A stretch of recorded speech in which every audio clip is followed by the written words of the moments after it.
Hey everyone, thank you for joining us. This is Ian Mackey from Pointit, and I am super excited about today's content, today's webinar on social advertising changes. What you need to know.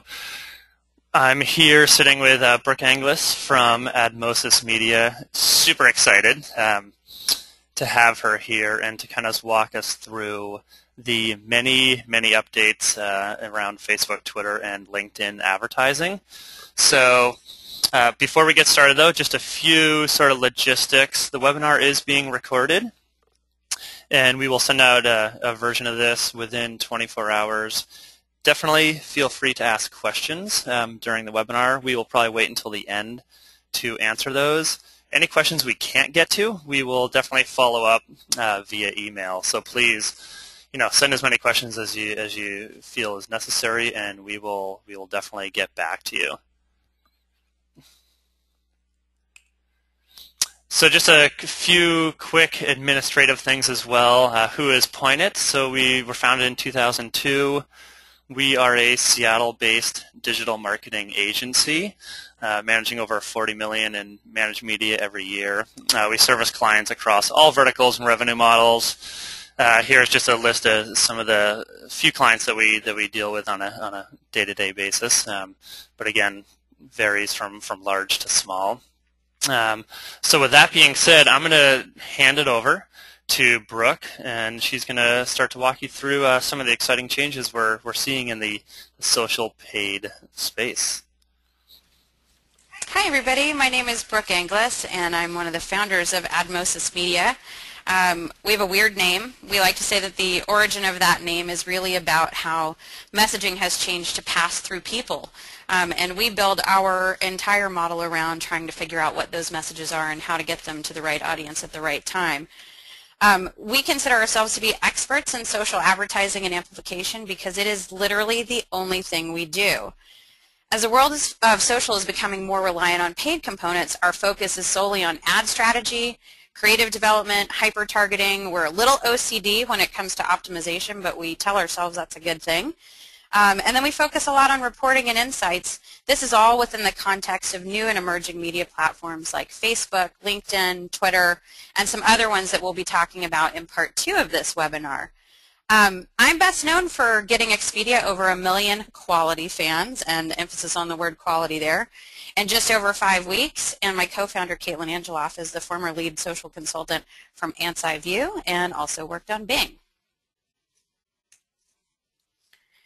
So we believe in changing the way that brands think about advertising. The best ads these days are the ones that don't look like paid ad units at all. We want to slip seamlessly into brands' existing conversations, reflect the consumer's values, and serve a purpose using formats and channels that the consumer is comfortable with. We like to say we're the peanut butter on what in the past has been considered the bitter pill of advertising. This ends up being a win for everybody, both the advertisers and the consumers, because if done correctly, everyone gets something that they want. But driving conversation, really driving conversation, takes data, it takes powerful ideas, kick-ass content and visuals, targeting, and then combines that with things that are bigger than brands. While folks at Ogilvy might say their mantra is to make waves, we sometimes find that when the opportunity presents itself, it's actually a lot more efficient to pick the right wave and ride it rather than splash around scaring the fish. We're honored to have helped some pretty big brands and nonprofits do just that. So what we have here in this pie chart is demonstrating the 84% of people who won't see your brand updates. So this is a basic graphic, but it has an eye mask on it. Almost equally as dismaying as this image is what happens when you search for images of blindfolds on Google's. So don't do it. I'm going to grab a sip of water while you do it anyway. Social has evolved or devolved, as some would argue, to be a pay-to-play state. The channels are so broadly adopted now that breaking through the noise organically is damn near impossible. Now, to be clear, money is no substitute for great content and good targeting. I'm sure a lot of you have seen the video that's been making the rounds the last few days challenging the efficacy of social advertising. The outcome of the video paints a pretty grim but rather realistic portrait of what happens when you do social advertising poorly. In case you haven't seen it, I'll sum it up for you. Essentially, you boost your post without rigorous targeting or good content and are almost instantly swarmed with a flock of zombie fans located in some foreign desert who survive only by sucking down your engagement numbers. If you haven't seen the video, check it out after the webinar. It's about 10 minutes long. I promise you'll have time to watch the video and still escape unscathed if you pay attention to what we share today. The trends in social advertising show nothing but growth. Not because we like to pack our fan bases with the undead for pennies on the dollar. We're driving real measurable results. The ad market is anticipated to reach $11 billion by 2017. So that's no joke.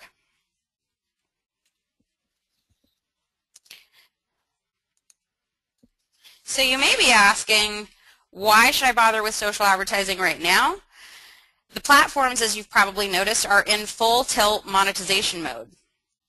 Ads are going to be the way to help ensure existing fans and followers see your message and that you're continuously feeding the funnel. Social ads are really critical for reach and depth, and you'll see this graphic on the right-hand side that looks at different phases of a customer's interaction with you.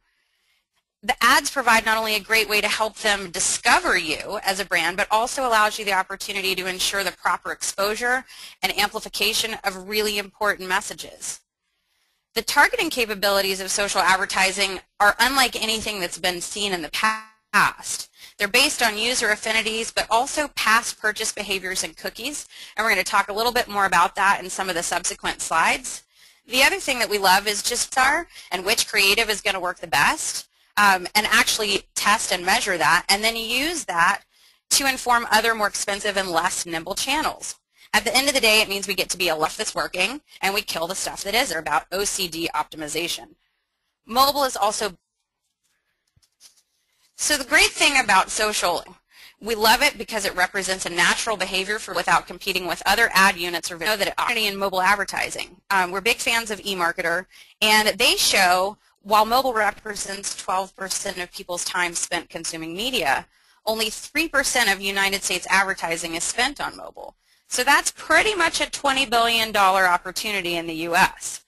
We expect this trend to continue, and combining that with the under-evolved state of the mobile advertising market, there's a pretty tremendous upside for Facebook as mobile continues its march to become the primary user experience for consumers.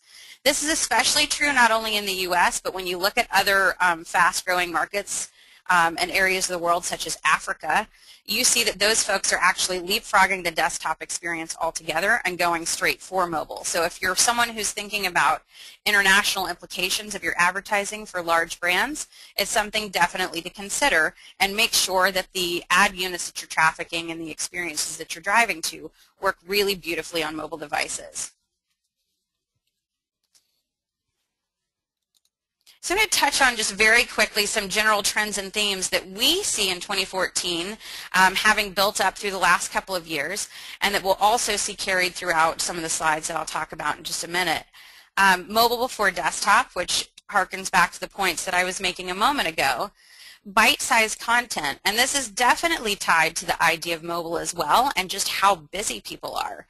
It's not about long-form videos anymore. There's still a time and a place for those things, but when you're thinking about advertising, it's these little nuggets of delicious content that you need to be serving up. Smart integration still reigns supreme. Social ads and social in general shouldn't be treated as what we call a Mr. Potato tactic, which means it's just sort of shoved onto the side of something else.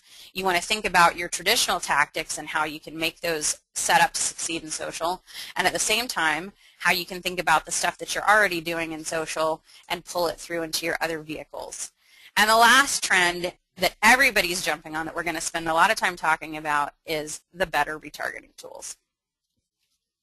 So I always like to put this in the context of a traditional marketing funnel, because it's something that, while social feels new and social advertising certainly feels like a new thing, the funnel is old school, right? And so what I want to do now is try to connect the funnel to some of the things that we can do in social ads. So if you see the top of the funnel, awareness, of course, we're using social advertising to drive eyeballs to a particular experience, let them know that a particular brand is out there. As we move down the funnel towards education and consideration, we're thinking about content, sponsored content, which means, you know, things other people are already saying. How do we get those messages out to the consumer? Straight up advertising. Some of the tools we'll talk more about in a moment speak directly to the point of conversion, which is download, usage, purchase. There's some great ad units that are designed specifically for these things. And as we get down into preference and sharing, we're thinking about how we amplify and support people that are expressing those preferences, and then making sure that feedback loop gets closed so that we can get them sharing. Now, some people will actually say that this funnel has evolved more into a cyclical format, and we believe that is true.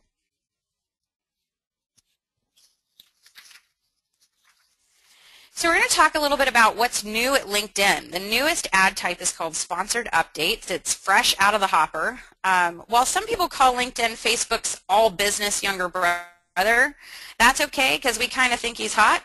Said another way, we're really bullish on LinkedIn for a lot of reasons. One is because they have a diverse revenue model, but it's also because of these sponsored updates. You'll see the theme here.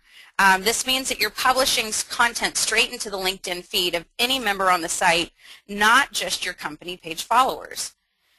Again, we're moving away from those right rail placements and the text-only placements that are sort of outside what the individual has really come to the site to do.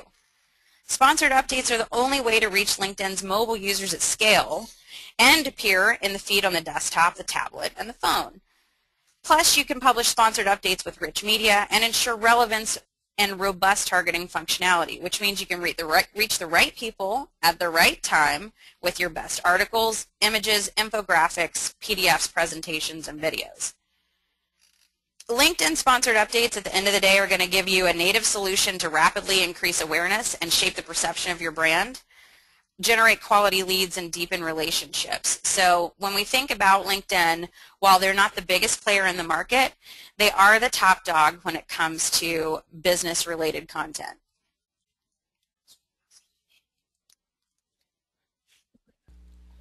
So Brooke, I'm kind of curious. The sponsored updates require you to have a business page. So if we don't have a business page or a company page to promote our posts, we're limited to our right-hand rail, kind of the standard ad units. Any sort of quick tips on what we can do there to, you know, given it's a tiny 50 by 50 icon, the reach is super limited. If there was one or two things that we could do to kind of help drive, you know, improve performance of those ad units, any thoughts there? Yeah, so I would say, I mean, certainly those right rail and text-based ad units are really inferior placements to the sponsored updates. It's pretty simple to create a company page.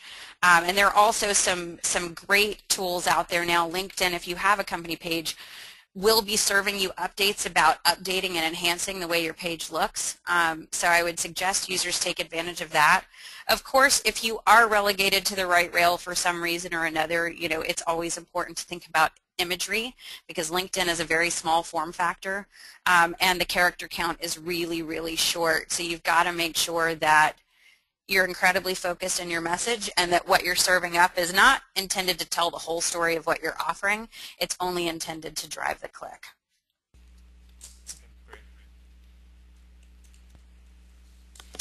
So we want to share a quick case study from Hubspot. We have some case studies that we've done directly ourselves, but they're still baking in the oven and being approved by the client. So a little on Hubspot. I'm sure you guys all know and love them. They are a pioneer of inbound marketing, and they have recently used sponsored updates in LinkedIn to reach marketing pros with industry-leading ebooks and webinars and how-to guides, which, by the way, those types of pieces of content play incredibly well in LinkedIn. So it's a good place to drive people to SlideShare, which is also owned by LinkedIn, and longer form content like white papers, but they've got to be good, of course. At the end of the day, it turned out that LinkedIn actually drove more qualified leads than any other paid lead generation platform during the entire campaign. As I mentioned, this is a LinkedIn directly reported set of results. However, we've seen some similar but pretty amazing things for our clients as well. And the good news is that sponsored updates are pretty fresh out of beta, so they're ripe for marketers to take advantage of, and we definitely see benefit for being early adopters of a product, right? It means you start to use it before everybody else does, and that means your breakthrough is better. There's some additional interesting stuff coming out of LinkedIn. We're partners with them. We are not allowed to talk about it during this webinar, but I would encourage everybody to keep an eye out on what's coming next for LinkedIn. And if they announce it before the time that we do our second webinar, we might try to sneak that into the content and talk a little bit about what it means for advertisers. So we're going to segue into Facebook now, an oldie but a goodie, right? At one point, Facebook had nearly 30 ad types, and that's before you get into all the settings that you can play with for targeting and bidding. So there's still a myriad of variables that go into executing ads well. Facebook has pared back the number considerably, and they've finally taken a note from our good buddy Eli Whitney by using some interchangeable parts. So everything that's old is new again. Hallelujah. Facebook led the way with social platforms on custom audiences and retargeting. So if you haven't played with those two tools, it's something incredibly compelling to take advantage of. Custom audiences are something that you can load up yourself. Retargeting, which is called FBX in Facebook, is something that you have to do through a third-party partner. But it's pretty amazing in terms of results. So now in a world where the basic execution is easier so that you can focus on the hard stuff like smart targeting and good creative, what does this mean? It means that sponsored stories are actually going to go away in April. And while that's scary for some of us, it's just being replaced by ads with social context. So they're basically taking the best of what worked with sponsored stories and kind of distilling that into a more streamlined set of ad units. And we'll show you some examples on the next slide in a minute. They've also offered the option now to be more specific with the way you crop images in the ads API. That means essentially that the way the image gets rendered in the user's display, you have more control of it, which is a big deal. Facebook used to kind of make a lot of unilateral decisions that really was frustrating for folks trying to design the ad units, not knowing exactly how they'd end up displaying. Last but not least, there have been some enhancements that will focus on targeting, which is kind of, I think, designed to give LinkedIn a little bit of a run for its money. We certainly have repeatedly gone after, for example, if we're looking for IT decision makers, we sort of shrug our shoulders and say, well, you know, our absolute best place to find those guys is on LinkedIn. And it's true, right? LinkedIn delivers amazingly powerful targeting when you think about job titles and company sizes and things of that nature. But Facebook is going to play a little bit of a game of catch-up here and offer us the opportunity to get in the game in a more specific kind of way on their platform. So we're quite excited about that. Yeah, if I can, I just want to chime in on the value of these custom audiences. I mean, it's amazing how few companies are utilizing these. I think it's growing. I mean, just a really quick example, running some campaign right now for a client, and they are extremely ROI focused. Like, if it does not come out as positive ROI, they shut it off. And using custom audiences on Facebook, targeting, we're basically pulling in their email list and messaging around new product launches. We track everything through Google Analytics, and at the end of the day, if it's not working, it gets shut off. And using these custom audiences consistently proves to perform well. In some cases, actually even driving some, although I don't know if this is a big surprise, more revenue than, say, Bing search. So it's competing with some of these other very popular channels that people tend to go to first when there's opportunities here, using some of these new tools that work really well. Yeah, I would agree with that. And just so I know there's a lot of text on this slide, but if you'll take special note of the last two bullets. For custom audiences, again, that's pulling in your email database and doing a third-party data match. 14% lower cost per click, 64% lower cost per conversion. And for Facebook retargeting, again, that's FBX, 70% of campaigns that drove off-site had a 3x or greater ROI, 49% with 5x or greater ROI. So, I mean, it's pretty impressive, especially when we're in a place where people have been challenging the efficacy of social ads. So here's just a quick hit for you guys of some of the new evolved ad units. I think the key nugget I'd like you to take away from this is that it's all about starting with the end goal in mind, which really is how you should be approaching all of your social and marketing efforts in general to begin with. But Facebook's going to attempt to help you streamline that based on what you're attempting to accomplish. Again, still on the back side of this, there's all the targeting layers and the creative that you're populating this with and what you're driving towards at the end of the day. But this should give you a nice little snapshot of what's coming. I want to talk a little bit about a specific case study for a client of ours, Living Social. They're amazing to work with. We were hired by their event experience team. And they knew something, of course, as a brand with like Living Social, with social in your name. They suspected there was something to this social media marketing thing, but had a hint of skepticism. What they were essentially trying to do was generate awareness for each local event. So these events toured all over the country in markets where they didn't necessarily have a lot of brand recognition. They wanted to ultimately drive traffic to those event-specific landing pages where users could purchase tickets. And then fuel engagement throughout the whole process within the Facebook environment. So as the 13 events traveled across the country, we were behind the scenes every day pushing and optimizing ads for them, localizing the content so that it was all market specific. It wasn't a one-size-fits-all market kind of play. So we experimented with things like subtle references to hometown teams or iconic things.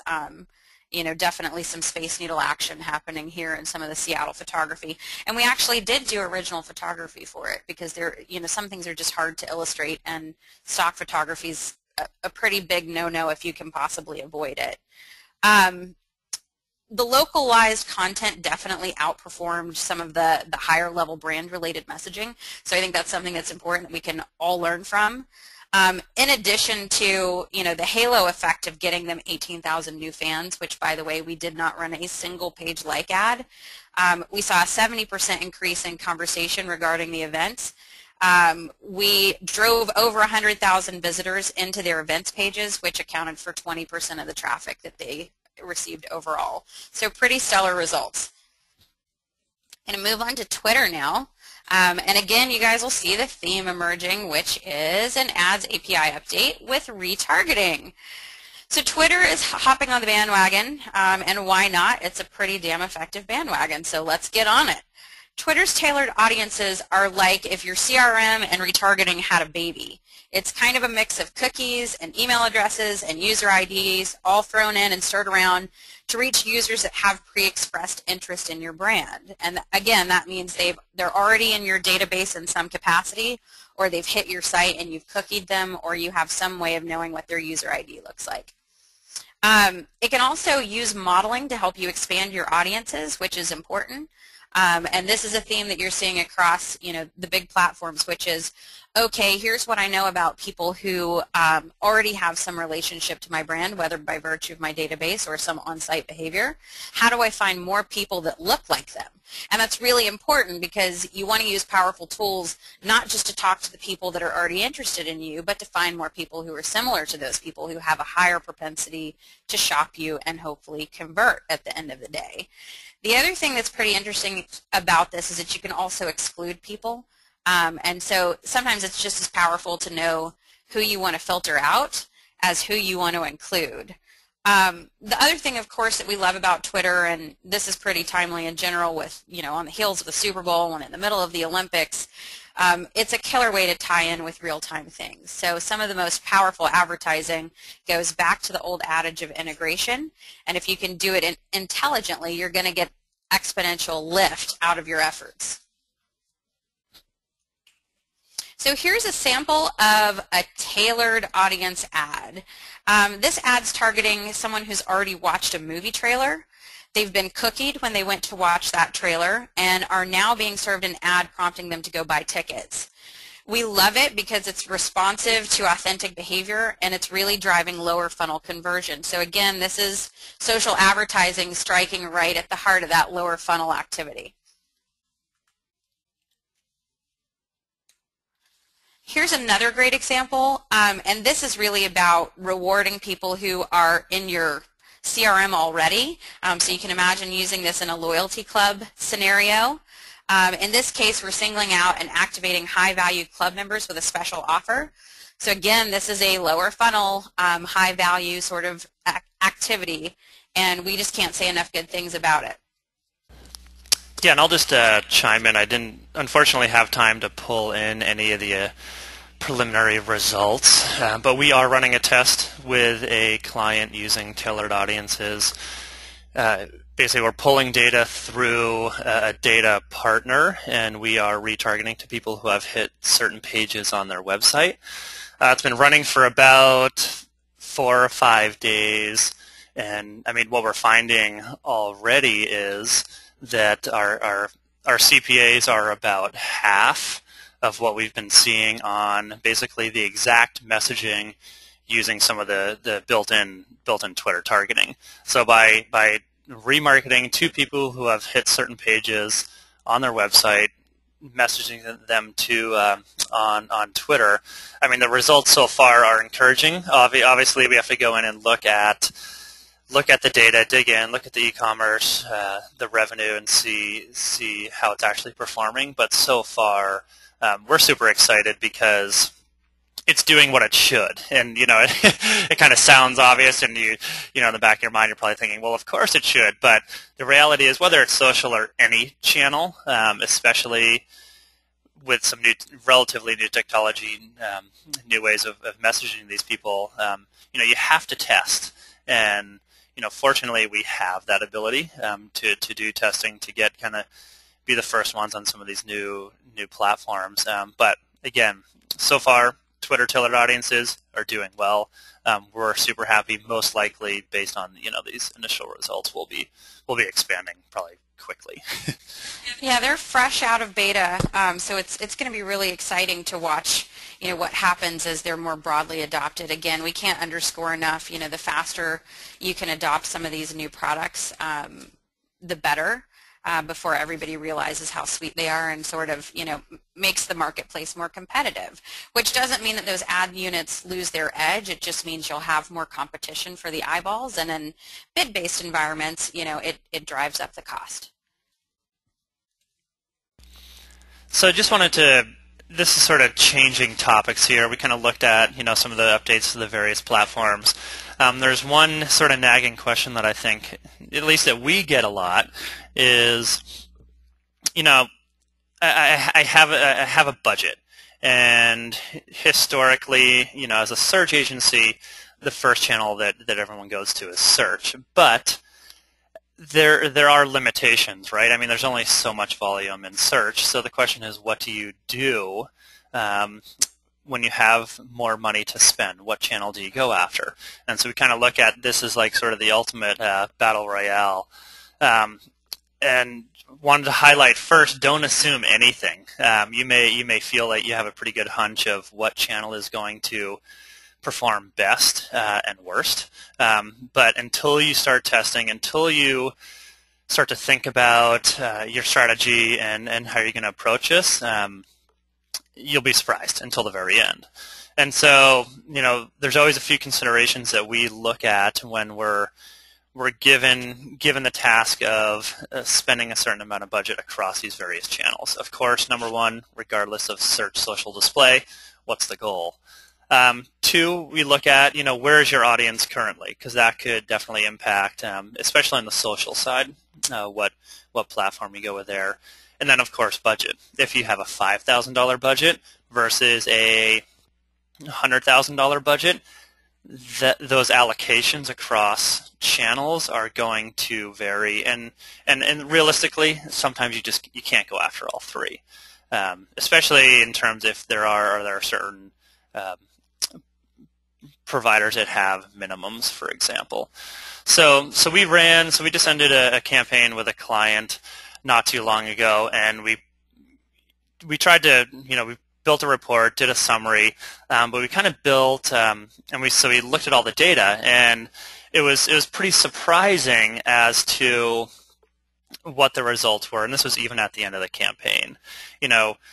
We ended up doing search, social, and display. At the beginning, we almost didn't even start with search. By the end, that was the #1 channel, just because that was based on traffic, costs, and conversions combination. Search ended up being the biggest channel. But I think it's really interesting to kind of look at some of these stats, like look at your average CPCs, your click-through rates across these different platforms. These are while you're looking at the CTR in this graph, they are relatively low. Not going to go into the details around that, but what you'll see is if you compare channels, Facebook was, above LinkedIn, above display. Search was obviously higher, but it's very interesting until you start to test across these different platforms with very similar messaging, how they are going to perform against each other. So at the end of the campaign, we had to provide a summary of, what performed best if this were to continue, what we recommend. And these are just some very high-level preliminary results that I'm sharing here. But, we found on the social side, LinkedIn, yes, it had the highest CPCs, but it also had the highest average conversion rate. And while we kind of expected that, thought that might happen out of the gate, but it wasn't until we started to see the results that really what was occurring. And the high CPCs was a challenge for us to combat, and so moving forward, we obviously had some ideas on how do we bring down those CPCs, different ad units, sponsored stories, or sponsor posts, etc. Facebook, by far the most inexpensive traffic, didn't convert as well, but that I put partly on us for not doing enough testing. The reality was because of time issues and the amount of creative that we had access to, there was only so much testing that we could do. But again, Facebook, inexpensive traffic, it did convert, just getting those costs per conversions down, could have, by the end of the campaign, proven that Facebook was a pretty effective channel. Again, for this campaign, search ended up being the overall general best performing channel, which was a big surprise to us. We weren't anticipating that, and so a lot of budget towards the middle end of the campaign ended up switching over to search. Display, massive reach, but it ended up being just too expensive, and so we ended up shifting money away from the display side. Not to mention, though, if I can chime in, one of the things about display is that it definitely serves a strong purpose around broad awareness, and if you're really thoughtful about where you place those display ads, that's a powerful tool. However, again, when you think about social, some of those targeting parameters and capabilities are nuanced there in ways that you can't quite get at, and I think that's probably what drove some of the efficiency for you that you saw in social that maybe was lacking in display. Yeah, no, for sure. It's the joys of these multi-channel campaigns. Live and learn, for sure. So we ended up putting this really quick little matrix together at the end to just kind of highlight channel, the pros and cons kind of each of them. Thought it was kind of useful at a high level, very quick, in your face kind of, hey, these are the channels that will work based on reach, cost, traffic, and conversions. So I think that when we're thinking about the combination of not just the social channels in general, anybody that works with media plans, we sort of take this lasagna type approach, right? And it's all about not just which channels and which ad types we layer together, but when. And one of the places we like to go first is social, because we can test and learn so quickly. And then the data that you get back, whether it's targeting or creative execution, can be used to help inform your approaches to the other ones. It also never hurts to give your social folks that early sneak peek to sort of kickstart it, infuse it with some advertising dollars to kind of make sure that you come in with your foot really on the gas. So that's one of the tactics that we often go to, then shifting to broader reach tactics further into campaigns. The other thing I would say here that's really important as you're thinking about how you combine these things is don't underestimate the importance of the creative that you populate these ad units with, because it's kind of like, and this will gross out vegetarians everywhere, but it's kind of like the sausage analogy that we give. You're going to get out what you put into it. So if you're putting in, you know, stock photography or creative that's not really optimized for the channels, you can definitely feel the impact of that in performance. And it's amazing the difference between, trafficking a couple of different ad units and watching how they play. You have to be really ruthless in how you approach your multivariate testing, which means you're only changing one thing as you're trafficking different ad units. So it might be the same image with several different pieces of copy, etc., across the same set of targets. So for us, when we go to market, you'll see us build pretty robust repository of ad units, and it's designed to be able to take advantage of exactly the kinds of things that Ian's talking about with really looking at the data and testing it. And he's going to get that data back really quickly. And so if you've got that repository of ad vaults, and I'm talking, could be anywhere, it depends on the budget, but anywhere from 25 units to 150 units, again, and depending on the duration of the campaign, that as you learn, you can just roll with it. So when you start to see things that are working, you want more of that. When you start to see things that are anemic, you're looking through what else is in your ad vault and trying to draw parallels around the stuff that didn't perform as strongly and get smarter next time. And I think that's one of the most beautiful things about social in general, and certainly we see incremental lift when we combine social with other ad vehicles. The power of them combined is exponentially greater than the power of each one alone. So it's not an or thing, it's an and thing. And if you do it all in a thoughtful way, you can drive some pretty dramatic results. So as we bring this session to a close, we wanted to leave you with a few things to keep in mind. So successful programs depend on the mindset, the stage that people are at in the purchase funnel, and the stage that the brand is at in its life cycle. So, we see a lot. People will jump straight to, I want to drive conversion, when no one necessarily knows about their brand or their value proposition yet. So first things first. Other big impacts are the quality and relevancy of your content and creative. It's all about what's going to tie directly to the result that you want, and that should dictate which channels you play in and which ad types you want to pursue. So a few things we recommend, starting with clear objectives. I mean, it seems like an obvious thing, but we see that part get skipped over all the time. You've got to define your most important priorities and objectives before you choose social advertising tactics, and then focus on the tactics that are going to only get you to the places that you know you need to go, because it's very easy to kind of pull yourself in a lot of different directions, but you've got to focus. If your primary goal is to drive awareness, promoted content can be one of the easiest ways to create success. For response-focused marketers whose primary goal is to drive purchase, paid advertisements using these retargeting tactics that we've discussed earlier in the presentation are one of the most powerful tools in your arsenal. The other thing is, of course, promote your brand and your content. Don't forget to make it a two-way dialogue. As we talked about, most people are not going to see your organic content, so you can create the most beautiful stuff in the world, but if you're not pushing the dollars behind it, the odds of it hitting the eyeballs of the people that you care about are unfortunately really, really slim. The data is extremely clear. Marketers who use paid social tactics, whether it's social advertising or promoting content that they've already got, say that they're more successful than those who don't. So what is the lesson in here? Social marketing can be free, but if you want to drive results, it probably shouldn't be, and you may get what you pay for. Also, don't forget to take advantage of the targeting. I mean, it takes a lot of time to do this the right way, but it is so worth it.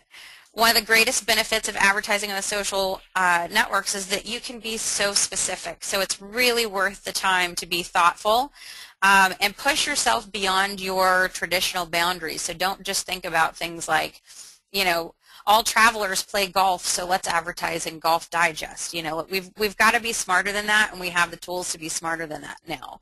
We can reach users based on interest, activities, friends, and very specific behavior, and I can't underscore the behavior part enough, because you can throw people off your trail by liking random things. But with some of the tools in Facebook, for example, where you've got credit reporting data, you know, if I only want to target people who I know have contributed to a charitable cause in the past 12 months, or if I only want to target people who have purchased a luxury vehicle in the past 12 months, that's very, very different than saying I like Porsche or I like BMW, right? A lot of people like it and don't drive them, and that's pretty normal. So again, that's about how do you separate the wheat from the chaff. Always take what you learn and apply it to the more expensive channels, right? Again, it's about not keeping social in a silo. Don't forget to explore retargeting. We're going to retarget you after this webinar and remind you to do that. Develop a holistic approach for greater success. Successful marketing programs accomplish a range of objectives. So for instance, that's creating brand impact to drive discovery, offering deep product info to convert prospects, and building relationships with existing customers after the point of purchase. While different paid and organic social advertising tactics can play different roles, the smart folks will consider how all those social opportunities fit into the customer journey and into your broader marketing initiatives.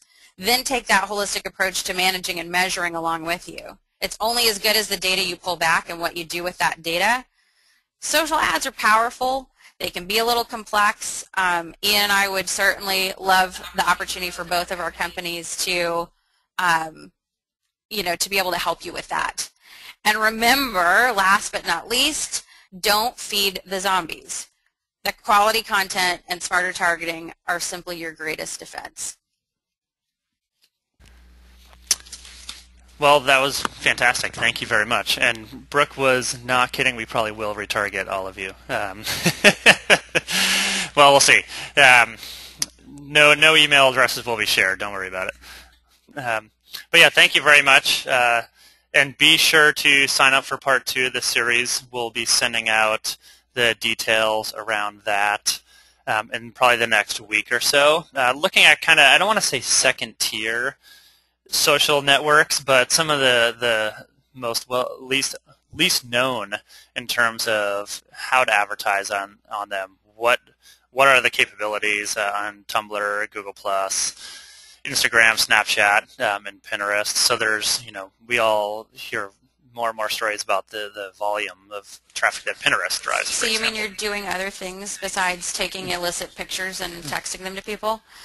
Well, pictures of my kids, selfies. Good answer. Good answer. And also please reach out to either of us if you want to discuss any new social strategies. We're happy to respond and set up some time to do that. And so what we're going to do is want to run through some of the questions that we're getting here. And so there's a handful. Try and limit these to a few of them, and then again we will follow up. Any questions that we can't get to, we'll definitely follow up via email. So there's one here around the benefit of exclusions. And, you know, someone asked, don't you want people to know as much about you as possible? Any? Yeah, I mean, I think when we talk about exclusion, I'm going to venture to guess that most of the people that are listening to the webinar don't have infinite dollars. If you do, definitely call us. We're your girls. But in a world where budgets are limited, you know, I think it's extremely important to spend the money on the places where you think you're going to be most successful. So in a case where you want to reward existing customers, obviously you don't want to be exposed to people who aren't customers yet. And at the same time, if you're trying to acquire a new audience, you're going to potentially want to exclude your existing fans and followers. Just the same, there are times where, for example, we know that if we're trying to push a message out for a big brand, there are times where we'll exclude an entire region of the country and only focus on places where we know that they also have brick and mortar stores or that they're thinking about building brick and mortar stores. So it's really about being smart about where you place those dollars and who sees them. And as you learn, you can always expand, just the same as you learn, you can contract. But, 9 times out of 10, we're being very thoughtful and not just, backing up the truck of all the advertising dollars that are available to us straight out of the gate. And so there's a few budget questions here. The first one I wanted to get to was, you have a limited budget. Where should those dollars go? Should it go to creative? Should we try and allocate more to the overall media spend, or should we try and spread that across platforms? What are your thoughts on? I mean, I have my opinions. What are your thoughts on that? I mean, both are important, right? So if you have great creative and $5 to spend on working media, it's not really going to help you much. So if you spend 75% of your budget on the work up front, the non-working dollars, as we call them, that doesn't leave you very much money to actually get the word out. The opposite of that is also true, though.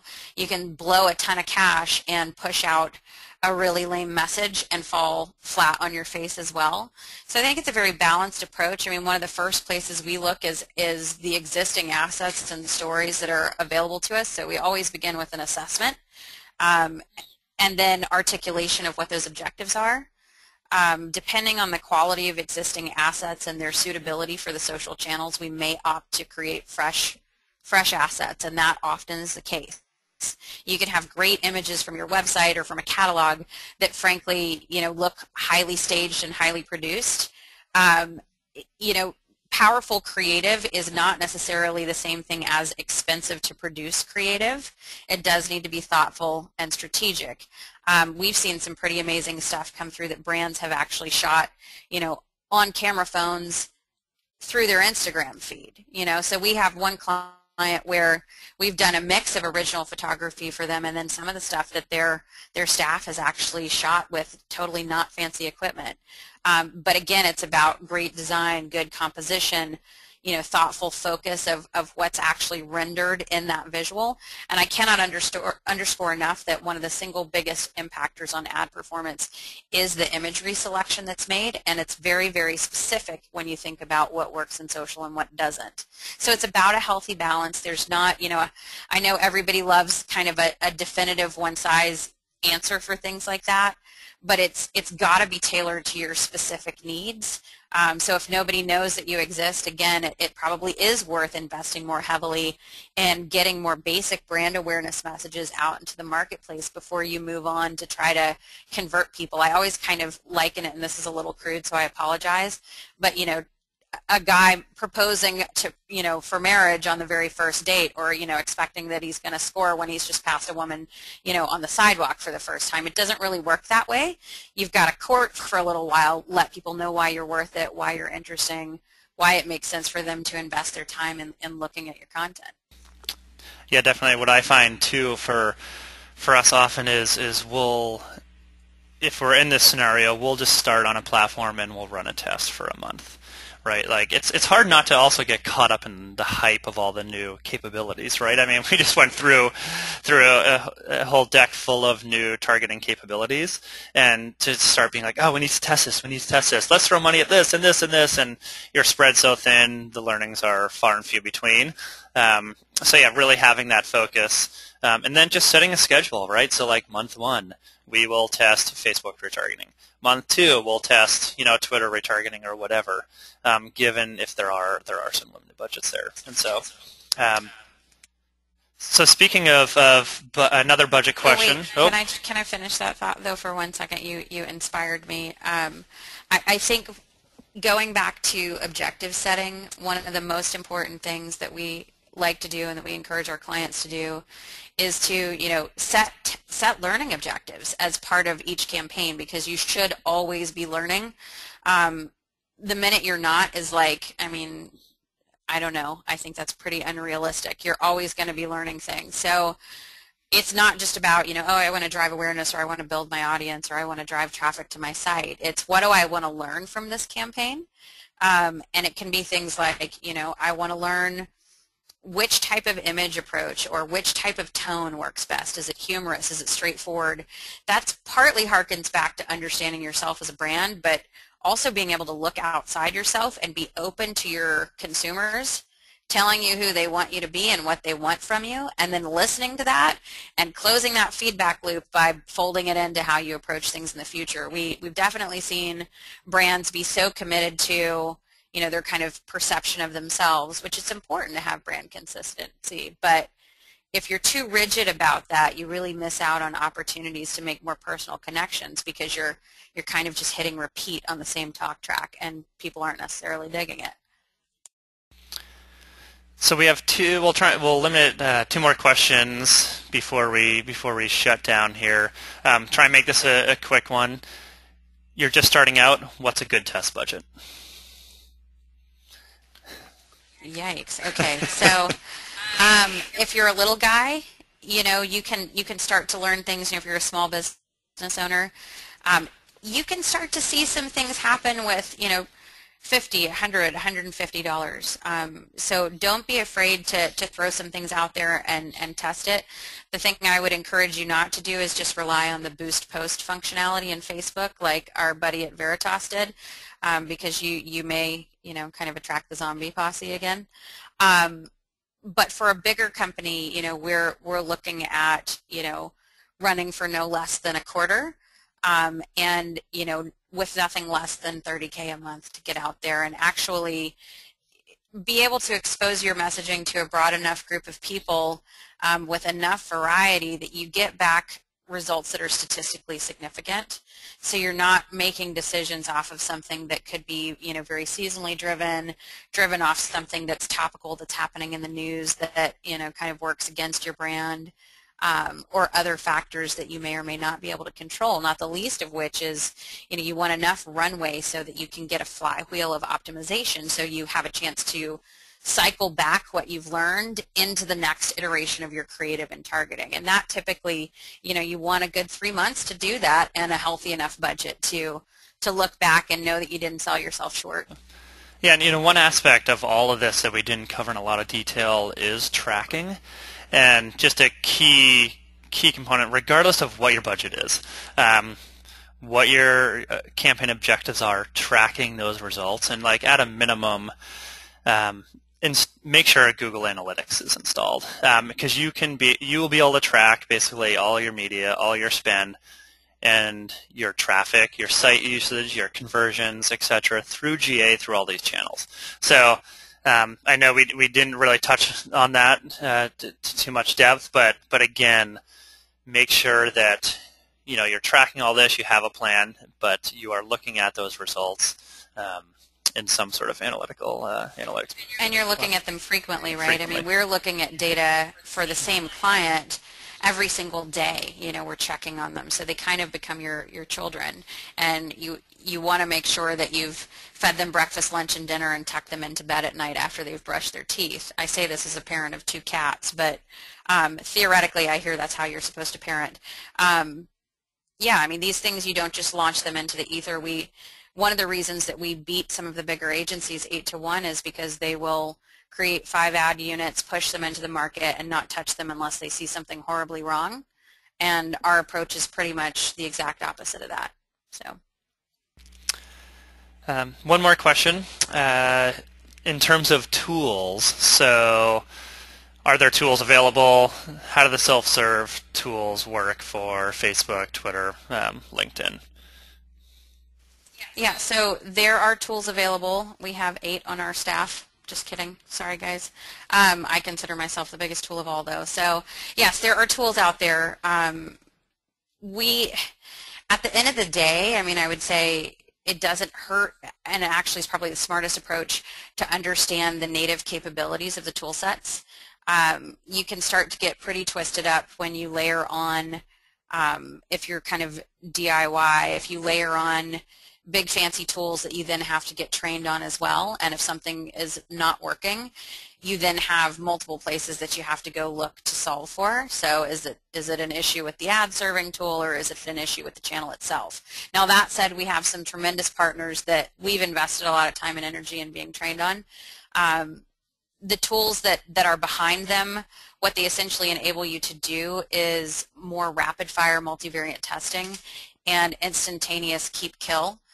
So that means, I upload one ad unit and it's going to fracture that ad unit into, 100 plus different versions of itself. They'll look the same on the front end, but what will happen is, I'll have females age, 18 to 22, females age 23 to 25, et cetera, and then males, and then geo, all these other things layered on the top of it that, frankly, as an individual, you will simply run out of gas before you can ever manually develop all those permutations. But it goes back to your learning objectives. It also goes back, when we think about tool sets, it goes back to the size of the buy. A lot of the channels have minimums attached to them, and if you don't meet those minimums, they won't be prepared to work with you. Now, there are some good retargeting tools out there that have no minimums, but that will essentially take a higher percentage of your ad spend along with them. And so you kind of pay either way. You either, commit to paying in the beginning and you're on the hook for X amount of dollars in ad spend, or you're paying a bigger chunk out of it as you go. As far as how self-service works, certainly in Facebook, you can go in either through Ads Manager or where we work, which is Power Editor. It's a little less user-friendly. Sponsored updates, and again, sponsored updates have actually just come out like very recently as having some self-serve capabilities. We think they're pretty intuitive. Facebook is probably the most complex of all of them. It's of money. Be thoughtful about the messaging that you put out there. I mean, don't just go bonkers. Test it, and then you can ratchet up the spend you put behind it when you start to get your confidence underneath you. So before we shut down here, we're going to answer one question that came in terms of if you're a small brand, you don't have 30,000 to start with. What can we do? What are the options? What really is a realistic amount? I know you kind of touched base on that previously. Well, yeah. I mean, I think I like to think about it in terms of percentages and where else you're spending money. There's some great data out there that just shows how much social has the potential to kick the asses of things that are more traditional. So, I mean, if you're doing direct mail, if you're doing, other banner ads or print material, I mean, we find a lot of, we have some friends in the startup world, of course, being here in Seattle, and the things that they'll spend money on, that $700 insertion order in, a direct mail packet could actually work much, much harder for them in social. So there's a good chance that you may be spending money on something that you're comfortable with, but that won't return the kind of results that you want, and that certainly won't be measurable. I mean, are you counting the coupons that someone brings in from Valpak, or, we have friends that have done bus wraps and things like that are outdoor, and those things have their places as broad awareness vehicles. But again, at the end of the day, sure, maybe that bus drove past 1 million people on the street, but can you count them? Were they the right people? Do you actually care? Do they care? So first place I would look is what else you're spending on. Test social as 20% of your all-up marketing budget to start with, and then I think you'll be pretty fast to, if you're doing it right, start to steal that money from other places. Well said. Yeah, and I think we could go on and on and on about this. So we're going to wrap it up. Thank you very much, everybody, for joining us. We'll be following up with a recording, any other questions that come through via email, and definitely reach out to us with any questions, thoughts, and we'll get back to you. Yeah, and don't forget to stay tuned for us to announce part 2 of this webinar here shortly, and let us know if we can be of help in the meantime.